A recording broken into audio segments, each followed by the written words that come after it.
Welcome back to another boardroom briefing. I am your host, Paul Maskill, and today we're going to talk about one of the biggest margin killers I see in that $3 to $10 million company in the home service space. It's not sales, it's not number of leads, it's not spending too much on marketing. It's none of that. It's labor. More specifically, the hidden labor problem that owners don't often fully see until cash gets tight.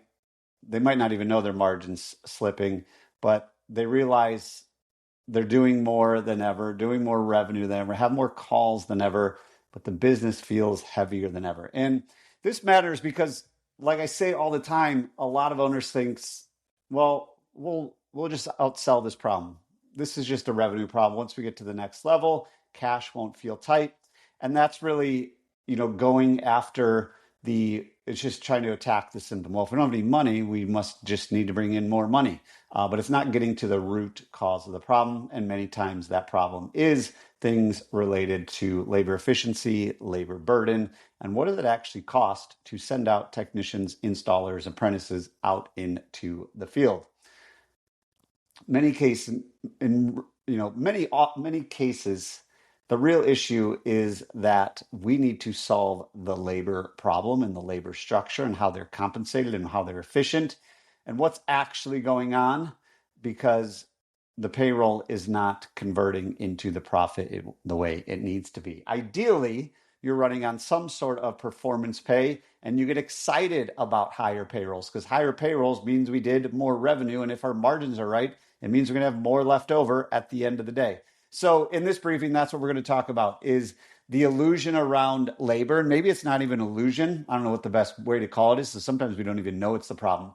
But when we can really get to understand what's going on, call it under the hood, that's when we can really start to make changes to have a more financially healthy company producing consistent positive cash flow with better margins. So what many times we think of is, well, man, we're working harder than ever. The guys are putting in more hours than ever. We're even, putting in more than 40 hours a week. They're busy nonstop, but busy is not productive. And a lot of times we just misread what that labor effort is actually hiding and, what's actually going on in the business, because the team's showing up, the trucks are moving, technicians are running calls, install teams are working, payroll's going out. So natural assumption is, everyone's busy, everyone's working hard. Therefore, we must be paying our guys properly. We must be charging accordingly. But that assumption creates one of the most expensive blind spots in business. Like I said, it's not even an illusion. It's just a blind spot because hard work and profitable, efficient, productive labor are not the same thing. A technician can work hard all day and still not produce what they need to produce. An install crew can really stay busy all day, every day. It's like, oh, they're going to be on this project, all day, so they're not going to be driving. Things are going to go well, or maybe they're on the project all week, but they're still not generating the profit or margins that we need. The board's full, but at the end of the day, the owner is wondering where the cash is. So that's the blind spot. That's the illusion that, all of this busyness should equal profit and cash, but it doesn't. So what's actually going on? The number one problem here is, and we're going to get into 3 or 4 of these things, but the number one problem is labor is more expensive than most owners realize, especially when you're not on performance pay. But even when you are on performance pay, there are so many other costs of labor that we're just not fully capturing in the pricing of our services. So what is that? What do I mean by that? Well, if you're paying somebody, call it $25 an hour, they're going to be a lot more expensive than that. There's payroll taxes, there's benefits, there's workers' comp, there's training time, there's drive time, there's non-billable time when they're getting zeros.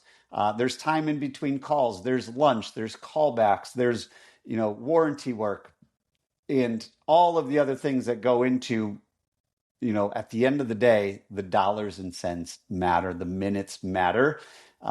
Those minutes add up to hours, those hours add up to weeks.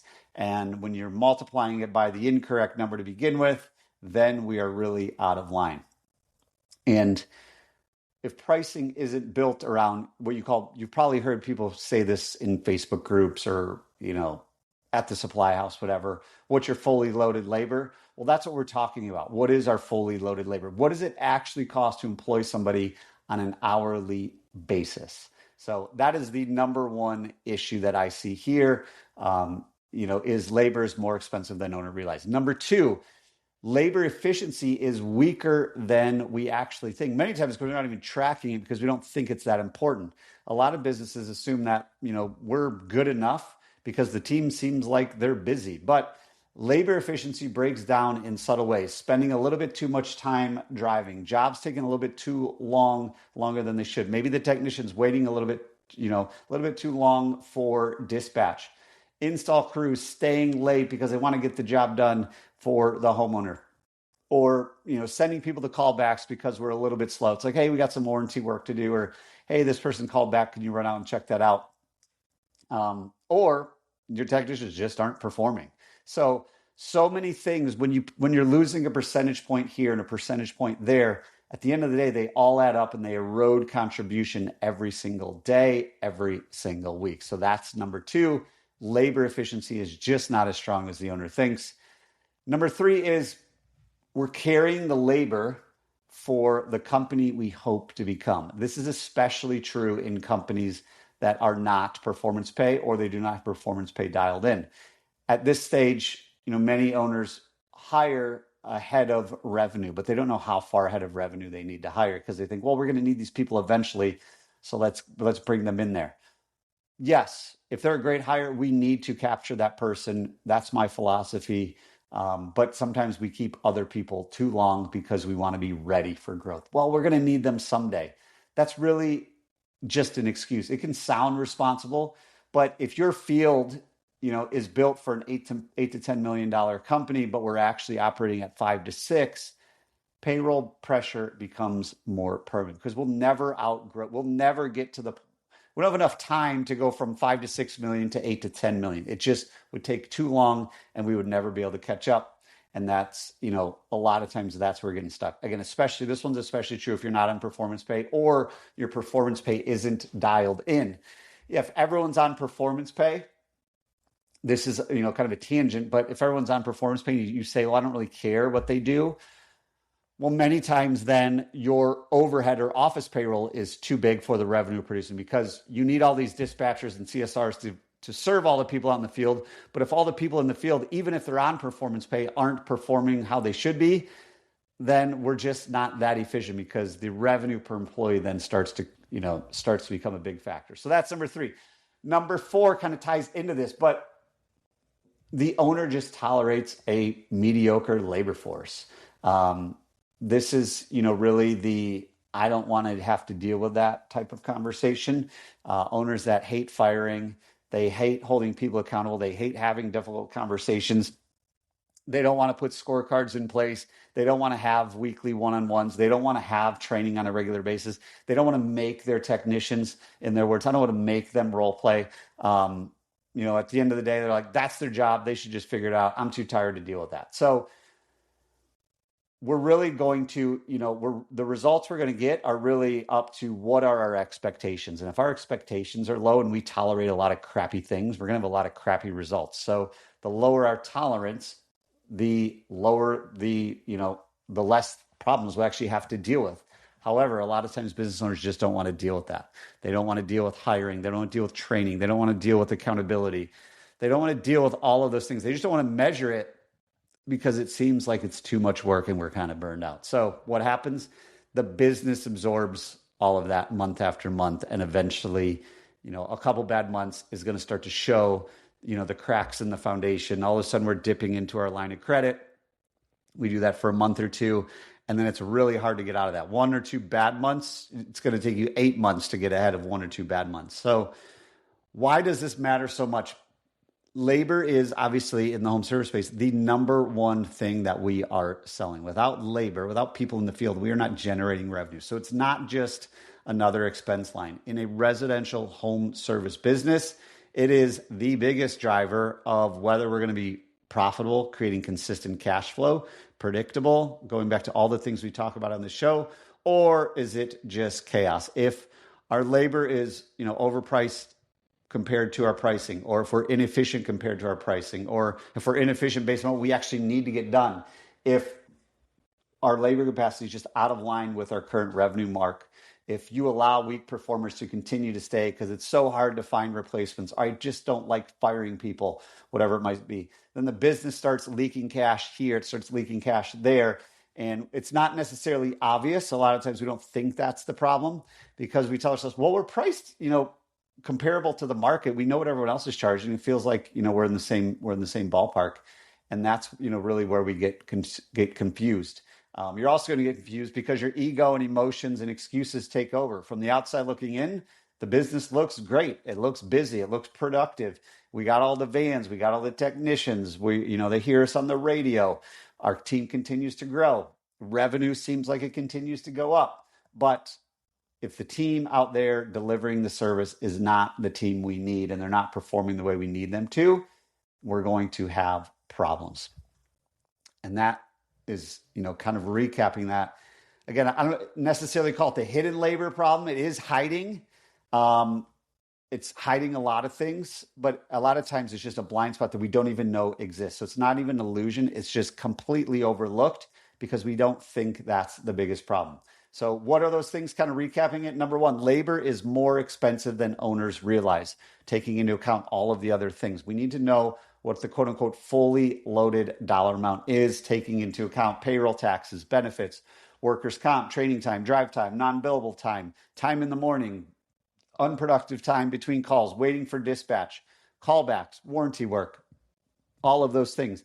Then we look at number two is actual labor efficiency. So how efficient is our labor when they're actually out in the field? So like when we start to add all these things up, we start to realize, well, we need to charge, call it $350 an hour for our technician to quote unquote turn the wrench. So that's number two.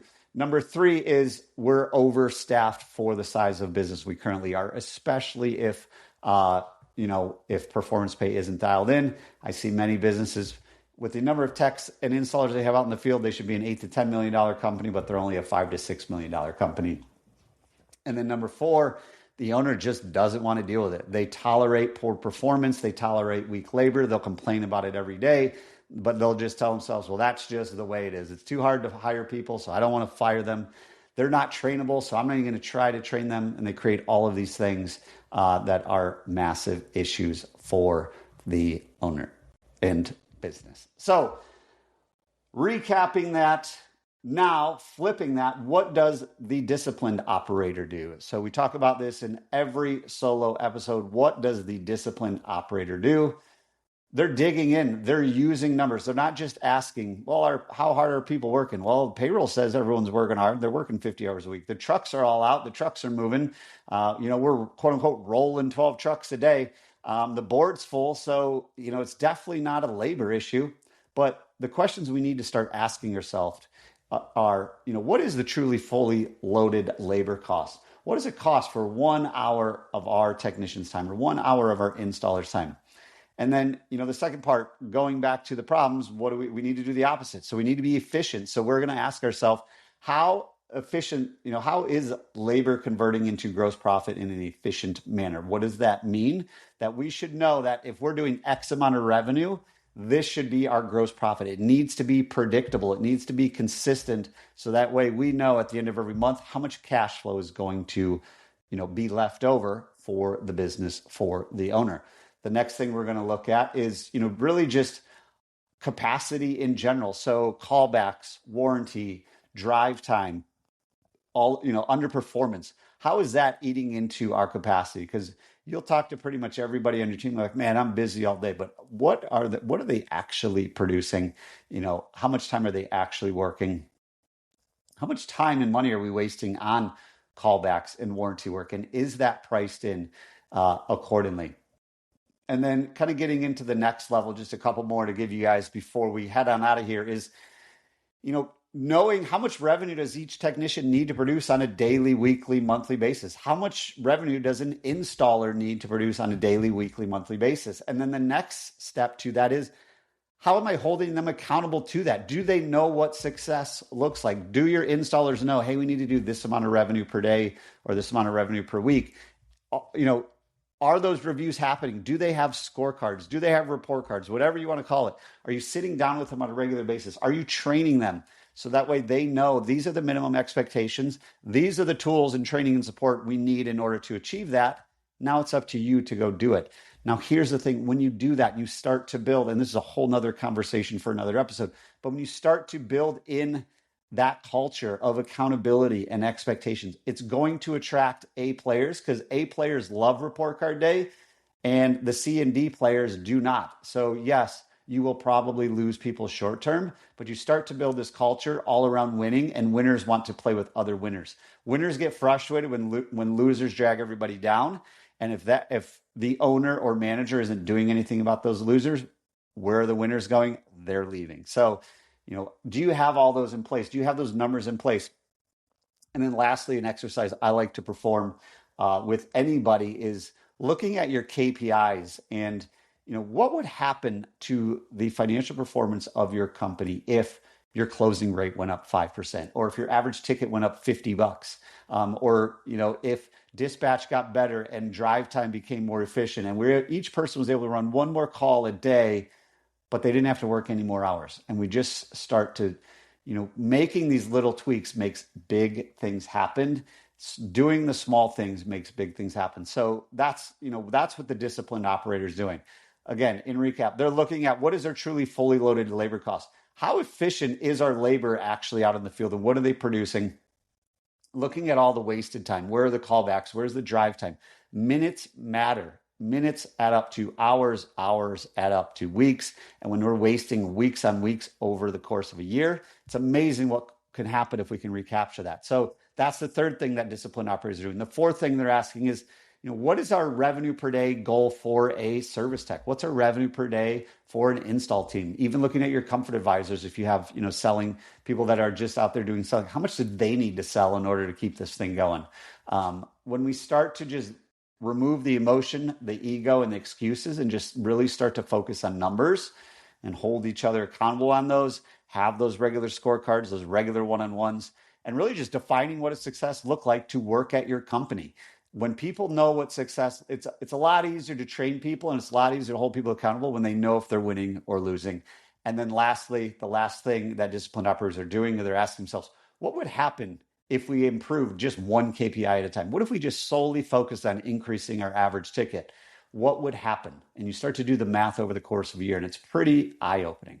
What would happen if we just improved our close rate, by 5%? Big things would happen. The shift would start to happen in your business. It's not going to happen overnight, but when you extrapolate that out and say, wow, if we just did an extra $1,000 a day across a couple of techs, that $1,000 a day is $5,000 a week, $250,000 a year. Most of that's going to the bottom line. So that's what disciplined operators do. Disciplined operators stop managing labor by feel, by emotion, by ego. They manage it by the numbers, the financials, the economics. It makes it a lot easier. It doesn't mean becoming cold. It doesn't mean removing culture. It means becoming clear. Clarity for your team will allow them to enjoy coming to work every day because they know what success looks like. And when they are successful, they can actually feel it. So it really means understanding that protecting the health of the business is ultimately what protects the team too. Because if the business is not healthy and the business isn't there, then nobody has a job. So we need to get that labor aligned with pricing, productivity, current revenue, and the business starts to feel lighter, starts feeling more fun because we're actually making money on a consistent, predictable basis. Has nothing to do with working harder and running, just working more and more hours. It has everything to do with setting up the structure, using the numbers so that way our labor, we know exactly what we need to charge. We know exactly where we're at so we can start to achieve the results we wanted when we started our business in the first place. So if your business is doing solid revenue, but it still feels super stressful, super heavy, especially heavier than it should, don't assume that you need more calls. Don't assume that you need more revenue. Let's look super closely at our labor out in the field, because in a lot of home service businesses, labor is where marginally quietly disappears long before the owner realizes it. Because as the business grows, it just becomes harder to manage. When it was you and two other technicians, everybody was holding each other accountable. Everyone was, it was very transparent because it was a very small company. As you grow, We need other tools in place in order, because a couple bad technicians can really take your business down. If this conversation resonated with you, head on over to my website, thebluecollaradvisors.com. There you can learn more about how we work with the owners, how you can book a call. You can download our pricing calculator. You can check out all the show notes and additional resources there. Again, it's thebluecollaradvisors.com. Lastly, as always, this podcast exists to create clarity. And if this helped provide clarity to you and your business, you're exactly where you need to be. And I'll see you in the next boardroom briefing.